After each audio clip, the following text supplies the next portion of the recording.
Halo pemirsa, apa kabar Anda hari ini? Senang sekali Sarah dan Berlias dapat kembali menemani Anda dalam sebuah program talkshow yang inspiratif. Ini dia Bincang Sehati.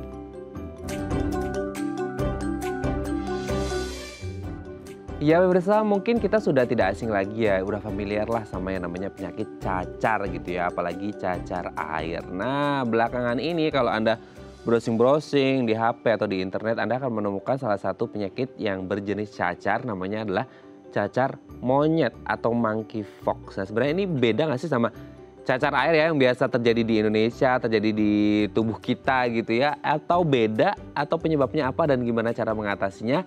Nah, inilah topik yang akan kita bahas hari ini. Kita akan membahas seputar cacar monyet atau monkeypox. Nah, ngomong-ngomong tentang cacar, ini kan menjadi salah satu penyakit kulit yang menular. Nah, kita akan membahas nih beberapa penyakit kulit menular yang prevalensinya mungkin lumayan tinggi atau sering terjadi di Indonesia. Apa saja kita bahas satu-satu ya. Kita lihat yang pertama.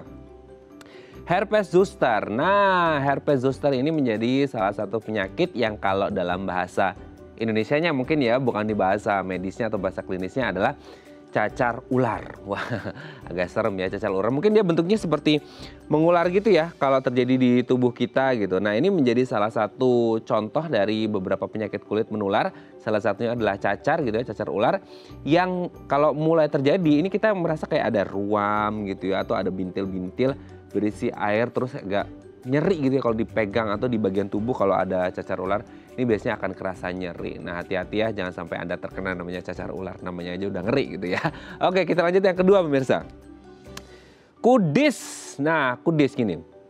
Biasanya kalau kita ngomongin penyakit yang menular gitu ya, contohnya untuk kulit gitu ya, penyakit kulit yang menular ini kan biasanya terjadi karena infeksi gitu ya, infeksi dari satu kuman, satu virus ataupun bakteri, jamur dan lain sebagainya. Nah, kalau untuk kudis ini kabarnya dari tungau. Nah, tungau ini airnya masuk terus seperti Anda lihat di gambar ya, itu nanti di sela-sela jari kemungkinan ya salah satu tempat yang paling sering terjadi kudis seperti itu. Jadi memang ya risiko kita tinggal di negara tropis seperti Indonesia ya, seperti ini ya, salah satunya kudis. Oke, kita lanjut yang ketiga. Kurap. Nah, kurap ya.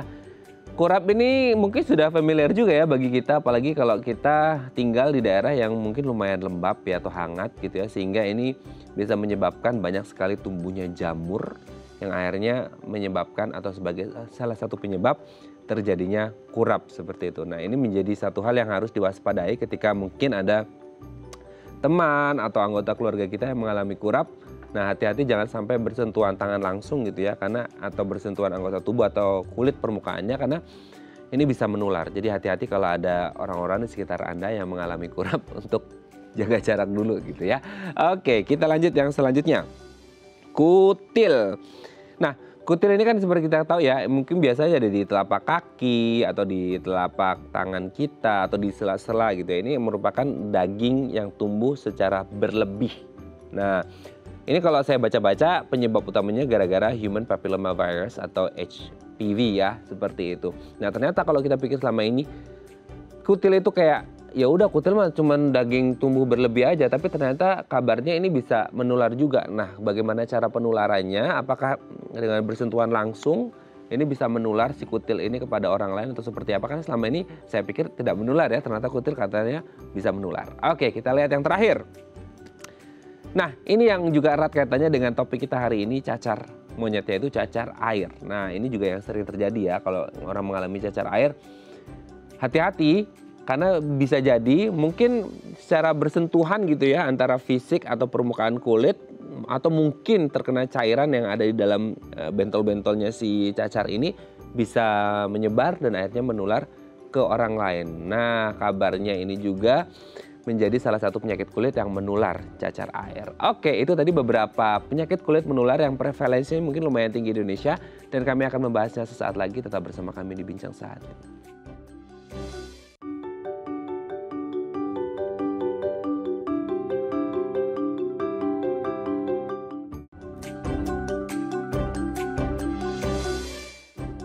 Baik, karena masih bersama kami di Bincang Sehati. Tadi di segmen sebelumnya kita sudah membahas beberapa penyakit kulit yang menular yang kabarnya prevalensinya atau jumlah kasusnya ini lumayan tinggi di Indonesia. Kayaknya hampir setiap manusia yang tinggal di Indonesia mungkin pernah ya mengalami penyakit kulit apapun jenisnya gitu ya. Nah, ini kita akan bahas beberapa penyakit kulit yang mungkin prevalensinya lumayan tinggi dan menular gitu ya.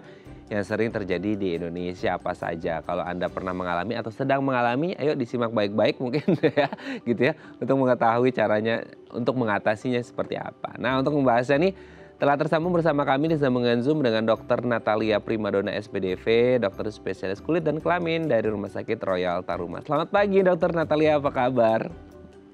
Pagi Mas Raden, kabar baik. Kabar baik ya dok ya. Pemirsa Bincang Sehati. Ya, semoga kita semua baik dan sehat terus, amin gitu ya. Oke, Dokter Natalia, kita ketemu lagi, kita masih membahas seputar perkulitan ya dok ya. Gitu. Sekarang kita akan ngomongin penyakit kulit yang menular. Kayaknya udah biasa ya dok ya, kalau kita tinggal di Indonesia punya penyakit kulit itu, ya meskipun penyakit tetap tidak boleh dianggap biasa ya, apalagi yang menular seperti yang mau kita bahas sekarang. Kita akan bahas beberapa penyakit kulit menular yang mungkin jumlah kasusnya lumayan tinggi atau sering terjadi di Indonesia. Yang pertama adalah herpes zoster. Nah, herpes zoster ini sebenarnya herpes yang seperti apa, penyebabnya apa sih dok? Herpes zoster itu penyebabnya adalah virus herpes viridae. Itu juga termasuk jenis-jenis yang sama dengan cacar lainnya ya. Cuma itu kita sebutnya di sini lebih dikenal dengan cacar ular. Nah, cacar ular itu biasanya mengenai satu sisi tubuh saja. Dan memang dia bentuknya memang seperti ular gitu. Melingkar-lingkar, kemudian dia ada gejala juga nyeri ya, nyeri nyut-nyut yang berkepanjangan sampai susah tidur, sampai mengganggu tidur. Dan saat-saat ini memang lagi booming timbul munculnya herpes zoster ini. Lebih meningkat ya kasusnya. Oke, ini bisa terjadi mengenai semua usia. Semua usia dan ya bisa dari anak kecil, dewasa sampai usia lanjut itu bisa. Sekarang lagi meningkat Pak, ini kasusnya. Oke. Ini biasanya terjadinya di bagian tubuh yang mana sih dok? Di mana saja dia bisa muncul, cuma hanya di satu sisi tubuh saja. Misal kalau kiri ya kiri saja semua kena. Kalau kanan ya kanan semua, dia nggak mungkin simetris kanan kiri. Tapi dia. Jadi itu sangat khas.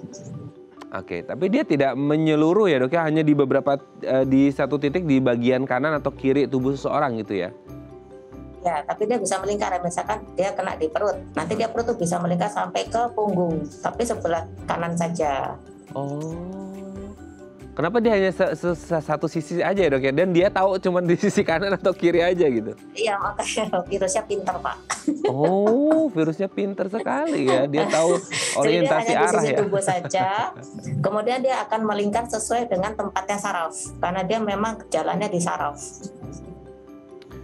Oke. Ciptaan Tuhan memang luar biasa ya. Sampai virus pun pintar, dia tahu sisi kanan sama kiri tubuh seseorang. Ya, ini harus diwaspadai ya pemirsa ya, cacar ular. Tapi ini kalau tidak tertangani, apakah bisa mengancam jiwa atau tetap bisa diatasi dan bisa sembuh total dok?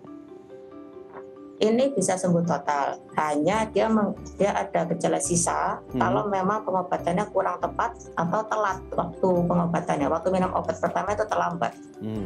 Jadi kita kalau misalnya ada herpes zoster, hari ketiga maksimal harus minum obat dengan dosis lengkap. Itu untuk menghindari supaya tidak ada gejala sisa yang muncul setelah penyakit ini selesai. Nah, gejala sisa yang muncul itu biasanya nyut-nyut yang berkepanjangan sampai dia ke sakit kepala yang susah sekali untuk dihilangkan. Walaupun sudah minum obat-obat yang biasanya bisa menghilangkan sakit kepala itu.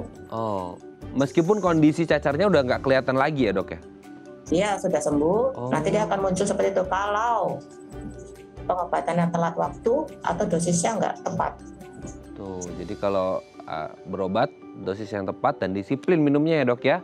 Gitu. Oke, itu dia herpes zoster. Kita lanjut yang kedua dok. Ini juga kayaknya banyak orang ini aib ya. Sebenarnya bukan aib ya, ini penyakit, tapi orang kadang-kadang melihatnya seperti apa gitu. Kudis dok, ini kudis ini penyakit yang seperti apa? Kadang-kadang kan kita agak bingung ya dengan beberapa penyakit yang akan kita bahas nanti. Kudis, kurap, mungkin orang bingung ini kudis, kurap atau apa gitu kan. Ini teman-temannya juga mungkin ada yang panu lah segala macam gitu. Kalau kudis sendiri gimana nih dok? Kudis itu biasanya kita sebutnya skabies, Pak. Hmm. Nah, skabies itu biasanya di lingkungan yang padat, lingkungan yang crowded. Misalkan di kamp militer, di asrama, di pesantren, gitu. Itu biasanya ada skabies ini. Atau kita awamnya kita sebutnya sebagai kudis ya. Nah itu tuh kutu yang masuk ke lapisan bawah kulit. Kutunya kecil sekali, kasat mata, Pak, tidak kasat mata. Nah, dia jalan di lapisan kulit paling bawah. Nah, biasanya dia tuh keluar pada saat malam hari.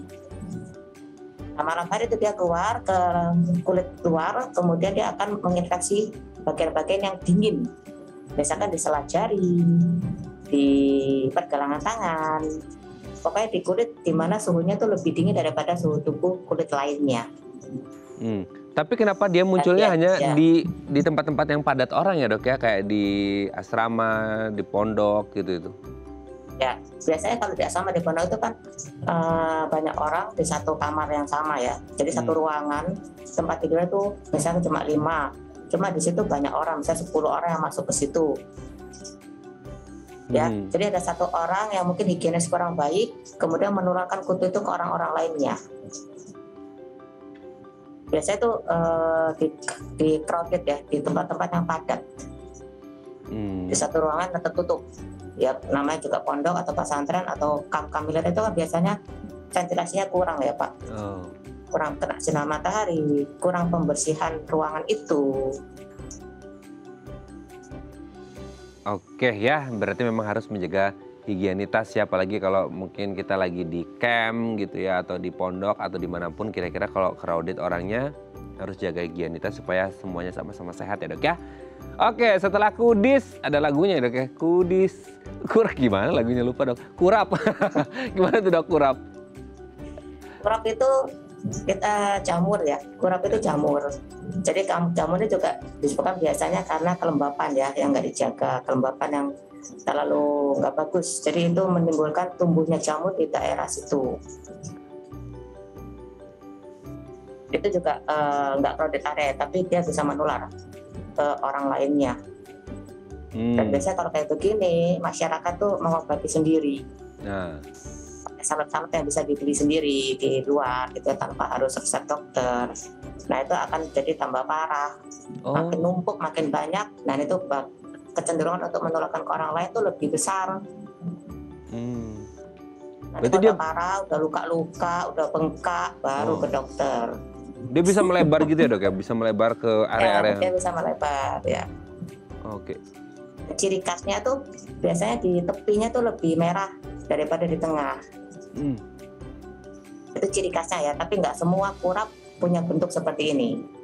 Cuma pada umumnya kurap itu seperti ini bentuknya. Itu menular kalau bersentuhan permukaan kulit dengan orang langsung menular atau gimana sih, Dok? Iya, bersentuhan kulit menular dia. Jamurnya pindah ke tempat lain, ke orang lain, atau mungkin ke area tubuh lainnya. Gitu. Oke ya, setelah kurap, aduh ini serem-serem juga ya, ternyata penyakit kulit yang hanya nempel aja bisa nular langsung gitu ya. Oke, setelah kurap, Dok, kutil. Nah selama ini kan kita pikirnya kutil hanya daging yang tumbuh, Dok, gitu ya. Tidak kepikiran kayak kudis kurap, mungkin kita oke lah, kudis kurap ini bisa menular gitu. Tapi ternyata kutil juga yang kita pikir cuman ya daging tumbuh aja, itu mah dioperasi, di cut gitu bahasanya, itu udah selesai. Tapi juga bisa menular, Dok. Dan kutil ini penyakit yang seperti apa sebenarnya? Kutilnya lebih luas lagi, Mas Raden. Kutil orang awam kita sebut, orang awam tuh menyebutnya kutil. Kutil itu bisa daging tumbuh, bisa benar-benar kutil yang sebabnya tuh virus, HPV, jadi macam-macam. Hanya orang awam tuh melihatnya sebuah tonjolan di kulit, entah dia kecil, entah dia bertangkai, entah dia besar, itu dia sebutnya semuanya kutil. Jadi kita perlu saya sampaikan di sini, kalau kutil tuh banyak jenisnya. Apakah kutil itu hanya daging tumbuh saja yang tidak ada virusnya? Apakah kutil itu kutil yang disebabkan karena virus HPV atau virus lainnya? Itu harus dibedakan. Jadi ini lebih luas, Pak. Lebih luas ya. Kalau daging tumbuh saja, Ya pada tumbuh saja kita sebutnya skin tag. Itu biasa ada hubungan sama diabetes mellitus, orang gula, orang yang punya keturunan gula atau dia sendiri punya gula darah yang tinggi. Itu juga kita sebutnya kutil, orang awam di sini bilang begitu. Padahal kan itu bukan bahasa kedokteran, itu kan skin tag ya, bukan kutil, dan itu tidak menular. Tapi bisa banyak di orang tersebut kalau dia tidak mengontrol gula darahnya. Nah, ada lagi kutil yang lainnya yang disebut karena memang HPV itu bentuknya lain lagi. Nah, itu yang menular. Menularnya biasanya dari sentuhan, ya kan, atau mungkin dari dia sendiri yang imun sistemnya turun. Itu tambah banyak di dianya sendiri, atau bisa menularkan ke orang lain. Itu kutil yang disebabkan karena HPV. Nah, HPV ini pun juga kita ketahui kan bisa menyebabkan kanker rahim. Nah, itu ada kaitannya semuanya. Oke ya, berarti memang ada kutil yang tidak menular, ada yang menular gitu ya, tergantung jenis kutilnya. Karena kutil itu masih luas banget cakupannya gitu ya dok ya. Oke, yang terakhir dok, ini mungkin ada kaitannya juga dengan yang pertama dan tema kita hari ini seputar cacar gitu ya. Cacar air, ini yang sering banget terjadi dok. Cacar air ini kondisinya seperti apa sebenarnya? Nah, cacar air ini biasanya timbul pada anak-anak di bawah usia 12 tahun. Biasanya. Hanya ada beberapa kasus yang timbul pada orang dewasa. Nah, cacar air ini sama. Penyebabnya adalah virus varicella, virus Viridae yang jenisnya atau genusnya itu sama seperti cacar ular tadi. Hanya dia ini kebanyakan muncul pada anak kecil. Kalau herpes zoster tadi kebanyakan muncul pada orang dewasa sama usia lanjut, jarang sekali pada anak kecil. Herpes zoster adalah kelanjutan dari cacar air. Jadi kita sudah pernah mengalami cacar air nih. Nanti pas dewasa atau remaja dia bisa kena herpes zoster. Itu kelanjutannya karena virus cacar air itu tersimpan di tulang belakang kita, Pak. Walaupun dia sudah nggak ada gejala ya, dia tidur di tulang belakang kita. Nah, pas kita dewasa, remaja gitu ya, kan banyak stres segala macamnya, aktivitas sehari-hari beda-beda, itu imunnya turun. Pas imun kita turun, kemudian di sekitar kita ada orang yang mengalami herpes zoster itu, nah kita ketularan. Virus itu bangun lagi, Pak. Nah, itu kita sebutnya cacar ular. Gejalanya beda sekali, Pak. Kalau cacar air itu biasanya kayak tetesan embun, teardrop. Jadi pertama tuh merah, kemudian ada lentingan isi air, bening ya. Nah, terus nanti dia nyebar tuh ke satu badan. Biasanya diawali dengan gejala ringan, misalkan flu, batuk pilek, nyeri sendi, nyeri pinggang itu ringan sekali. Kemudian setelah itu muncullah si cacar air ini, dan ini menular, sangat menular. Oke, sangat menular ya. Oke, sudah dibahas ini semua penyakit kulit menular yang prevalensinya lumayan tinggi di Indonesia. Dok, terima kasih informasinya. Next kita bahas seputar cacar monyet ya dok ya di segmen selanjutnya. Oke pemirsa 021 290 3244 atau DM Instagram kami di @daefamily kalau Anda punya pertanyaan. Kami akan kembali saat lagi.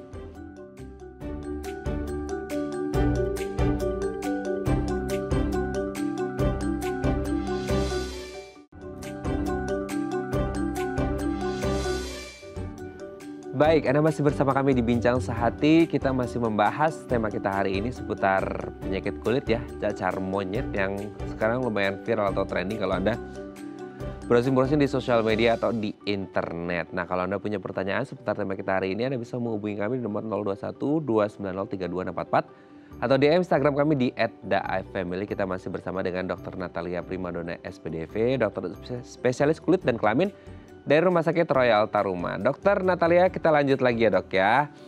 Nah ini seputar cacar monyet nih dok. Ini kan lumayan viral ya, trending, happening juga. Meskipun tadi dokter juga sempat menyebut herpes zoster juga lumayan viral juga gitu. Lumayan kasusnya naik juga. Nah kalau cacar monyet sendiri ini sebenarnya penyakit yang seperti apa kan kita sering ya dok ya. Tadi aja udah dibahas ada cacar ular lah, cacar air lah. Nah ini cacar monyet entah nanti ada cacar-cacar apa lagi gitu. Nah cacar monyet ini yang seperti apa sih dok?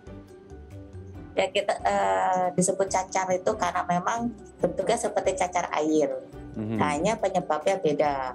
makanya ada cacar air, dulu tuh ada cacar api. Nah sekarang muncul lagi cacar monyet. Nah cacar monyet itu sudah kita tahu tuh dari tahun 2019 tuh ada, tapi dia hanya di Singapura, nggak masuk Indonesia. Nah sekarang booming lagi nih cacar monyet karena ada kasus di Eropa ya. Sebenarnya cacar monyet itu ditemukan tuh tahun 1958 itu di Afrika, Afrika Tengah sama Afrika Barat. Tapi setelah itu tuh tahun 1958 tuh ditemukan itu di Denmark. Cuma itu hanya muncul di monyet saja, nggak ada di manusia.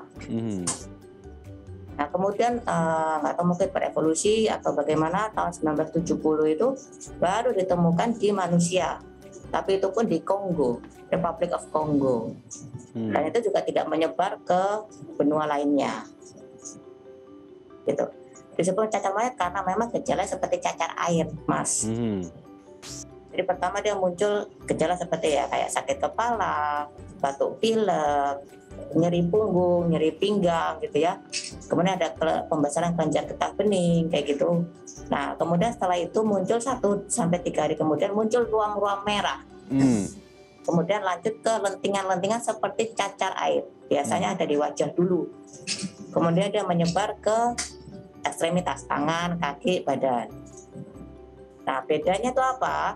Kalau cacar air itu kan dalamnya air ya, bening. Nah, kalau cacar monyet itu ada beningnya, ada nanahnya juga. Gitu. Dan dia ada juga pembesaran kelenjar getah bening. Jadi dia ada benjolan biasanya di leher, di ketiak, itu ada, atau di lipat paha ya. Dimana itu area adanya kelenjar getah bening dia membesar, ada benjolan. Itu saja. Nah ini juga menular. Jadi kalau misalnya cacar monyet itu gejalanya lebih ringan daripada cacar air. Hanya kita perlu isolasi karena dia menular. Kenapa sih kok bisa ada cacar monyet gitu ya? Nah itu ya ditularkan dari hewan monyet, hewan pengerat, tikus, tupai, monyet. Jadi biasanya di tempat-tempat yang ada kaitan dengan itu. Jadi tempat-tempat yang banyak monyetnya, tempat-tempat yang kotor, banyak hewan pengerat, atau orang-orang yang bekerja di bidang yang berkaitan sama hewan piaraan itu. Misalnya di kebun binatang, ya kan, atau di tempat-tempat penelitian research, itu kan biasanya mereka menggunakan monyet, menggunakan tikus untuk hewan percobaan ya. Itu yang perlu diwaspadai untuk kita ini kalau misalkan berhubungan dengan orang-orang tersebut, kemungkinan mereka sudah terinfeksi. Nah kita bisa tertular, itu penularan dari manusia ke manusia ya, dari orang-orang yang terinfeksi oleh hewan antara bentuk cacar monyet ini, Pak. Oke, berarti kasusnya dulu dari hewan ke manusia, sekarang sudah kasusnya manusia ke manusia juga ya dok ya? Ya, cuma itu hanya beberapa kasus saja yang ditemukan. Nah itu biasanya di wilayah Eropa sekarang ini. Beberapa hari yang lalu saya juga baca literatur juga ditemukan di Singapura. Oke, kalau Eropa dengan Singapura kan mungkin iklimnya beda ya dok ya. Singapura 11-12 lah sama kita gitu. Apakah ini juga kemungkinan di Indonesia bisa saja terjadi dan apakah sudah ada kasus di Indonesia dok? Di Indonesia belum ada kasus sampai sekarang Mas. Cuma ya kita sebagai manusia yang sudah tahu seperti ini ya harus hati-hati ya. Jadi kalau misalnya ada orang-orang yang terinfeksi dengan binatang-binatang tersebut, misalkan tadi saya bilang dari orang-orang yang bekerja di kebun binatang, orang-orang yang bekerja di penelitian ya, di laboratorium penelitian yang menggunakan hewan-hewan tersebut, nah lebih baik jaga jarak supaya kita tidak tertular. Nah, penularannya juga dari hewan-hewan itu, dari cakaran, dari gigitan. Untuk orang-orang misalkan yang pelihara hewan piaraan yang standar, misalnya anjing atau kucing, itu juga hati-hati kalau misalkan mereka menangkap tikus. Kemudian tikus itu kemungkinan terinfeksi, nah itu hati-hati bisa masuk ke hewan piaraan kita. Nah kita pegang hewan piaraan itu kan, dimana kita juga nggak tahu kalau hewan itu terinfeksi cacar monyet. Nah kalau misalkan memegang hewan piaraan itu hewannya sendiri harus divaksin. Kita sendiri juga harus jaga diri dengan misalkan pakai sarung tangan, jangan sampai tergigit, jangan sampai tercakar. Juga bisa penularan lewat cairan tubuh hewan-hewan itu, Pak. Misalkan dari kencingnya, dari kotorannya, itu bisa kontaminasi ke kita lewat saluran napas. Oke. Tuh, selalu cuci tangan. Oke, berarti kan ini semoga bukannya belum ya, semoga tidak ada kasus di Indonesia. Tapi kan Singapura sekarang aksesnya sudah dibuka, mobilitas juga lumayan tinggi Indonesia ke Singapura, PP kan seperti itu. Berarti memang harus benar-benar berhati-hati ya buat teman-teman orang Indonesia yang mungkin PP ada perjalanan mobilitas kerja dan lain sebagainya ke Singapura, harus benar-benar waspada deh seperti itu. Ada tidak sih yang masuk kategori atau golongan yang rentan, Dok, tertular gitu? Mungkin yang usia anak-anak kah, atau usia dewasa, atau mungkin dengan imunitas yang rendah, atau semuanya tetap bisa berisiko tertular dengan cepat gitu, Dok? Ya, semua bisa berisiko tertular, apalagi kena dari orang-orang yang terinfeksi ya, yang tadi saya bilang, dari pekerjaannya atau dari hewannya sendiri gitu ya. Tapi yang paling rentan ya paling anak kecil. Anak kecil, kemudian orang-orang yang punya imunitas yang rendah, atau orang-orang yang punya penyakit autoimun, itu lebih hati-hati, lebih detail lah untuk jaga badan, jangan sampai tertular. Oke, apakah ini juga termasuk efeknya yang terjadi ketika orang-orang dengan kategori anak-anak punya komorbid, terutama autoimun, ini efek dari cacar monyet akan lebih, kan tadi dokter menyebut cacar monyet ini tidak lebih berbahaya daripada cacar air kan seperti itu. Tapi kalau untuk kasus dengan orang-orang seperti ini, apakah justru bisa lebih berbahaya daripada ketika terjadi pada orang-orang umum? Iya, kalau orang yang sudah punya komorbid, Pak, komorbid itu artinya dasar penyakit yang mereka sudah punyai, ditambah lagi dengan orang yang punya imun sistem yang rendah, itu pasti kalau ada sakit yang penyebabnya virus, dia akan lebih cepat atau lebih berat gejala yang muncul.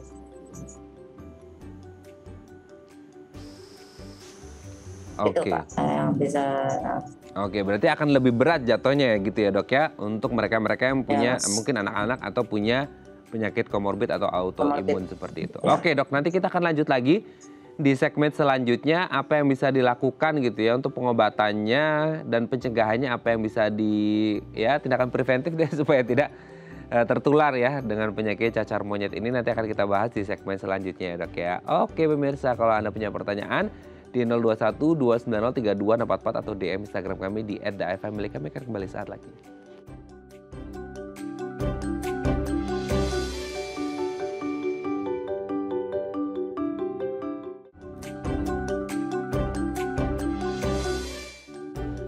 Baik, Anda masih bersama kami di Bincang Sehati. Kita masih membahas salah satu penyakit yang alhamdulillahnya ya sampai sekarang semoga tidak ada kasusnya di Indonesia. Tapi kita harus waspada dan preventif karena kasus terdekatnya ada di negara tetangga kita di Singapura. Karena kita tahu juga mobilitas orang Indonesia ke Singapura juga lumayan tinggi, apalagi aksesnya sudah dibuka sekarang ya.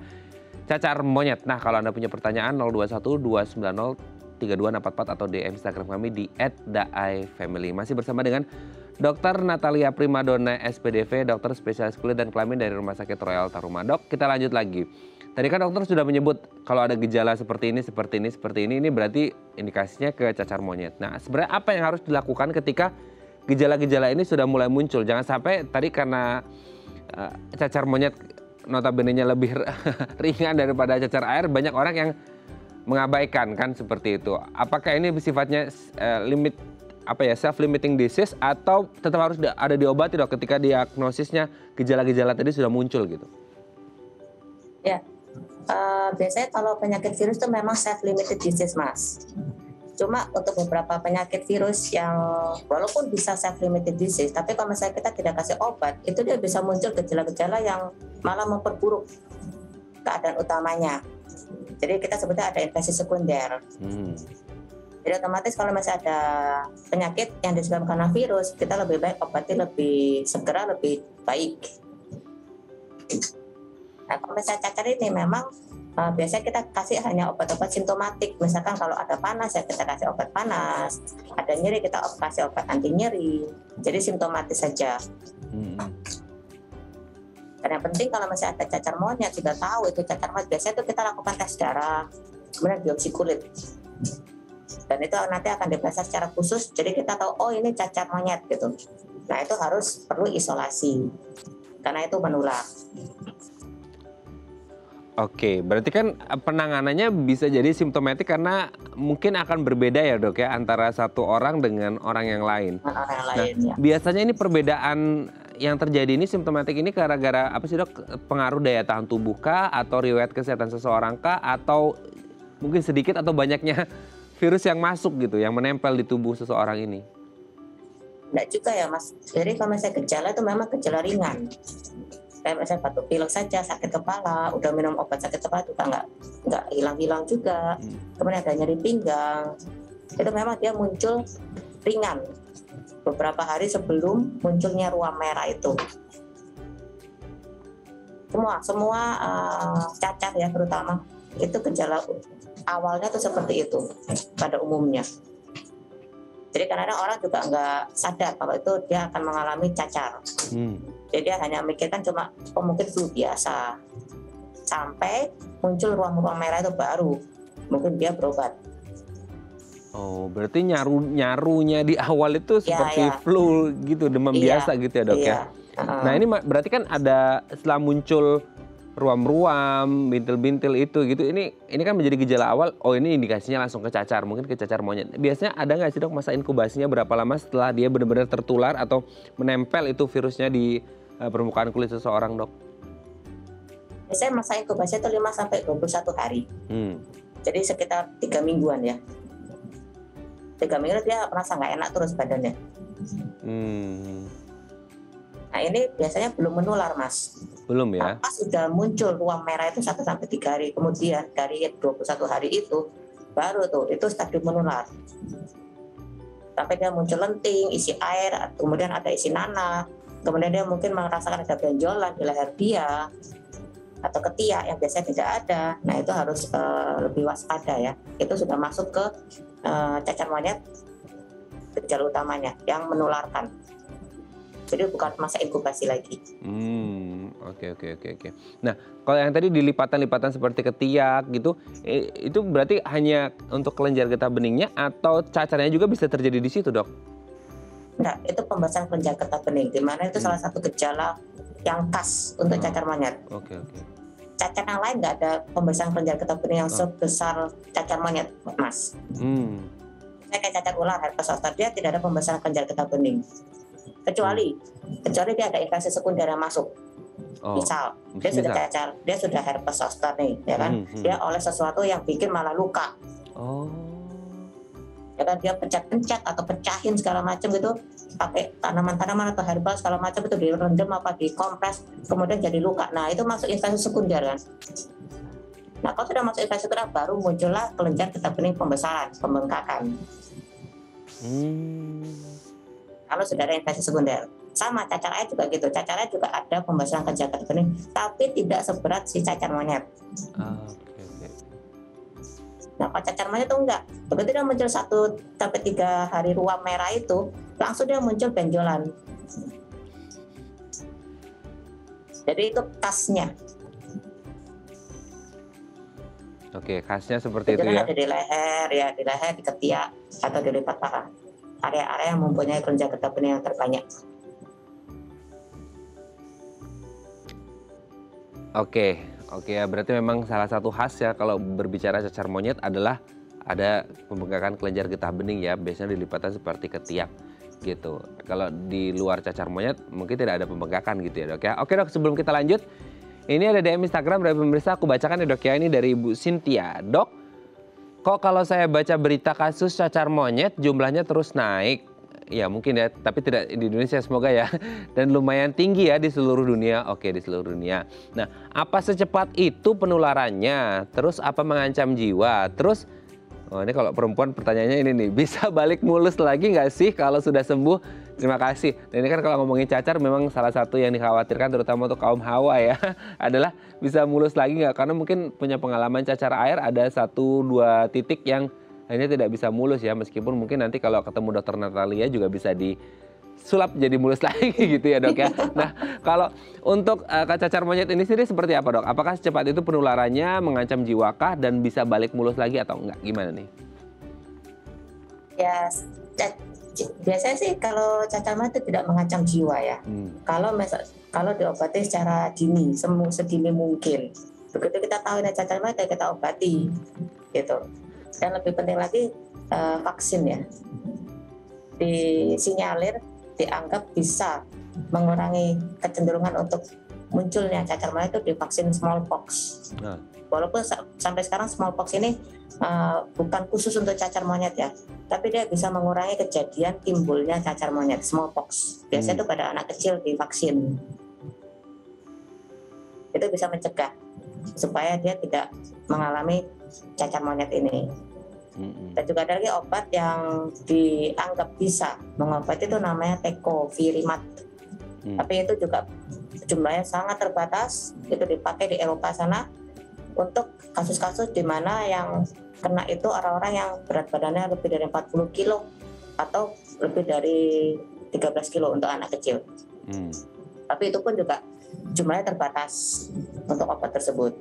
Itu juga diberikan untuk cacar monyet yang sudah berat ya. Tapi untuk mengancam jiwa tuh enggak. Karena seperti kita tahu ya, penyakit virus itu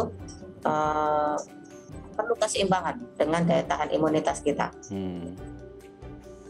Kan kita sudah tahu ya, ini self-limited disease. Jadi kalau misalnya imun sistem kita tinggi, baik, stabil, dia akan bisa mengalahkan virus itu. Cuma kadang-kadang kalau virus itu udah masuk, daya tahan imunitas kita tuh drop.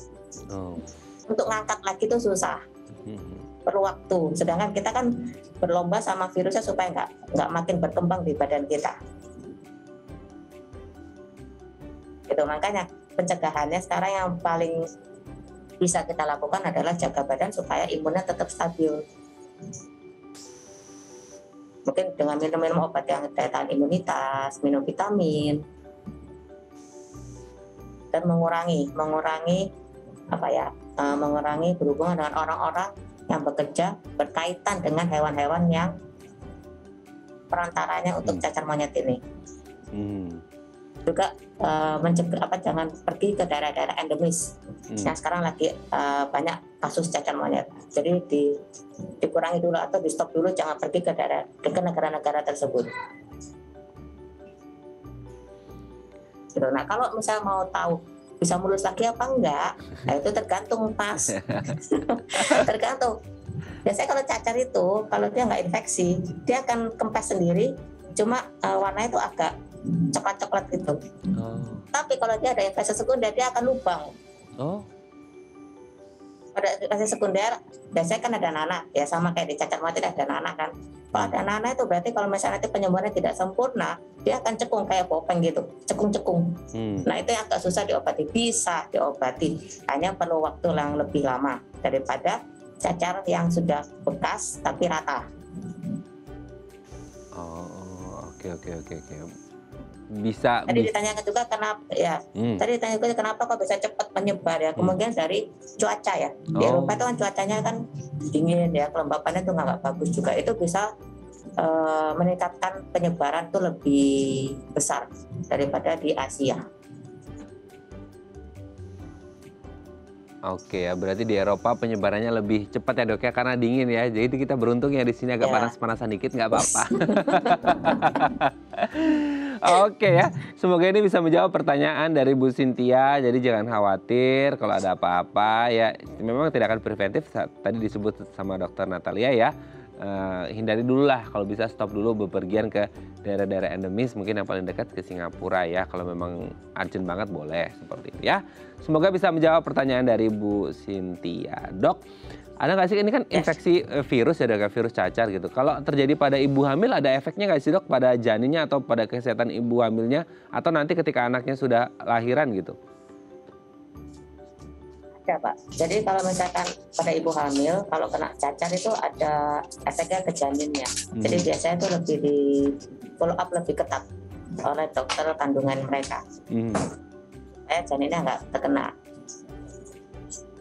Ada pengaruhnya ke janin maksud saya. Oke.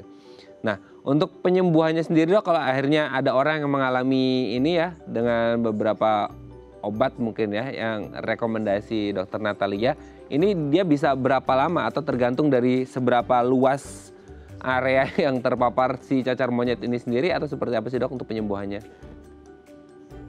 Penyembuhannya ya tunggu waktu ya sampai dia nanti reda sendiri. Tapi sambil menunggu waktu itu kita obati sedemikian rupa supaya tidak ada kecacatan. Maksudnya kecacatan itu misalkan bopeng atau luka yang lebih besar. Itu jadi lebih ke arah preventif ya supaya tidak mencapai stadium yang lebih parah. Itu saja Pak. Oke ya, jadi memang perlu proses untuk penyembuhan dan pengobatannya. Semoga ini hanya perbincangan kita ya dok ya, tidak terjadi kasusnya di Indonesia. Amin, amin itu harapan kita sebagai edukasi, sebagai pengetahuan masyarakat kita bahwasanya ternyata ada namanya cacar monyet dan semoga tidak terjadi di Indonesia. Amin. Oke dok, nanti kita di segmen terakhir kita akan mencoba membahas beberapa hal yang bisa kita lakukan sebagai tindakan preventif gitu ya. Meskipun tadi ada beberapa yang sudah di-mention sama Dokter Natalia untuk mencegah atau menurunkan risiko terpapar atau tertular dari cacar monyet ini sendiri, nanti akan kita bahas di segmen terakhir. Oke pemirsa, 0212903244 atau DM Instagram kami di @daefamily kalau Anda masih punya pertanyaan. Kami akan kembali saat lagi.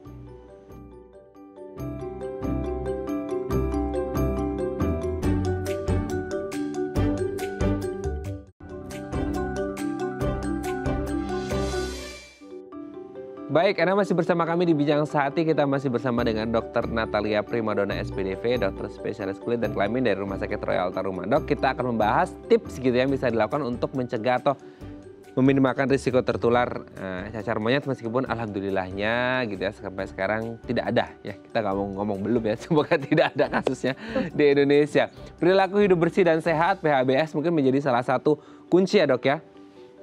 Ya Mas. Jadi ya satu ya cuci tangan ya. Kalau megang sesuatu itu cuci tangan. Usahakan tidak menyentuh darah, cairan tubuh atau apapun cairan tubuh itu misalkan ya dari air mata, liur ya, kemudian cairan tubuh lainnya itu dihindari. Kalaupun ada harus pegang ya harus pakai sarung tangan. Tuh. Kedua hindari bepergian ke negara-negara yang endemis, yang lagi banyak kasus untuk cacar monyet ini. Ketiga, hindari untuk berhubungan atau berdekatan dengan orang-orang yang mempunyai pekerjaan yang berkaitan dengan binatang-binatang ini. Seperti tadi saya sebut, misalkan orang-orang yang bekerja di kebun binatang, orang-orang yang bekerja di laboratorium penelitian, atau orang-orang bekerja seperti pembersihan got. Ya, itu kan banyak pasti berkaitan sama hewan-hewan pengerat seperti tikus dan lain sebagainya. Itu hati-hati. Ya jangan sampai misalkan kita jabatan tangan kemudian kita nggak cuci tangan dengan orang-orang tersebut, karena kan mereka punya kecenderungan lebih besar untuk dapat atau kontak dengan binatang-binatang pengerat tersebut. Itu hati-hati. Kemudian untuk yang punya hewan peliharaan standar seperti anjing atau kucing juga hati-hati, karena mereka kan sering misalkan kejar tikus, kemudian dia gigit tikus itu masuk ke hewan peliharaan itu. Nah itu juga kita hati-hati. Dilihat hewan peliharaan itu harus divaksin. Kalau ada yang sesuatu yang nggak beres sama hewan peliharaan, gejalanya sama mas. Jadi kayak misalnya hidung berair di hewan peliharaan itu ya, anjing apa kucing hidung berair, matanya merah, demam, kemudian ada muncul bintik-bintik merah di kulit mereka, itu hati-hati. Karena kemungkinan mereka sudah tertular dari hewan pengerat yang mungkin mereka lagi tangkap atau lagi apa gitu ya, atau kena cakaran dari tikus. Itu hati-hati untuk manusia yang memelihara hewan tersebut, anjing kucing tadi itu. Makanya perlu divaksin. Oke. Itu hati-hati. Jadi penularannya bukan hanya kita yang digigit atau kita yang kena cakaran. Enggak. Karena kita juga jarang ya berhubungan sama tikus atau misalkan monyet gitu ya, itu hati-hati. Jadi bukan kitanya, tapi perantaranya. Salah satunya hewan peliharaan. Atau orang-orang yang mungkin pergi ke Bali ya, atau tempat lain yang punya banyak hewan monyet. Itu juga hati-hati. Di Bali kan ada ya satu area yang banyak monyetnya. Betul. Nah itu hati-hati. Itu hati-hati. Meskipun binatang-binatang ini, misal anjing, kucing, monyet ini tidak menggigit, tapi tetap bisa menularkan ya dok ya? Ya karena kita nggak tahu apakah dia sudah tertular cacar monyet itu apa enggak kita nggak tahu, Mas. Oke. Jadi lebih baik kita preventif ya, mencegah. Jadi jaga diri itu seperti itu. Jadi jangan dilihat anjing kucing sehat gitu ya, itu hati-hati karena mereka kadang-kadang kan nangkep tikus ya kan, atau kena gigitan tikus atau mungkin dicakar sama tikus, itu hati-hati. Atau mungkin tikusnya kencing atau punya kotoran kemudian kita terhirup, itu bisa juga. Atau hewan piaraan kita terhirup oleh kotoran itu, atau menginjak kotoran itu kemudian jilat tangannya, kemudian kita pegang hewan piaraan itu tanpa hewan piaraan itu divaksin gitu ya. Nah itu bisa nular ke kita, itu perantaranya. Faktor perantara itu seperti itu jalannya. Kalau untuk pasiennya dok, ini perlu diisolasi nggak sih dok? Cacar monyet perlu diisolasi, Mas. Karena dia menular. Walaupun gejalanya awalnya itu lebih ringan daripada cacar air ya. Tapi begitu dia masuk ke munculnya ruang merah itu lebih berat kelihatannya daripada cacar air. Karena cacar air kan tidak ada nanah, kecuali dia ada infeksi sekunder. Kalau cacar monyet tidak ada infeksi sekunder pun dia sudah ada nanah. Jadi ada lentingan yang berisi air, ada lentingan yang ada nanahnya. Oke ya. Nah, itu yang bikin kita popeng-popeng itu tadi. Oke, berarti memang harus diisolasi. Ya. Diisolasi untuk supaya tidak menularkan, apalagi kalau ada satu rumah yang mungkin agak padat ya dok. Tadi disebutkan juga gitu ya, ketika kepadatan di rumah lumayan banyak orang ya harus diantisipasi dengan diisolasi. Oke, terima kasih Dr. Natalia Primadona, SPDV dari Rumah Sakit Royal Taruma sudah berbagi. Semoga kasusnya tidak terjadi ya dok ya, cukup di negara tetangga aja, di Singapura, Indonesia jangan gitu ya.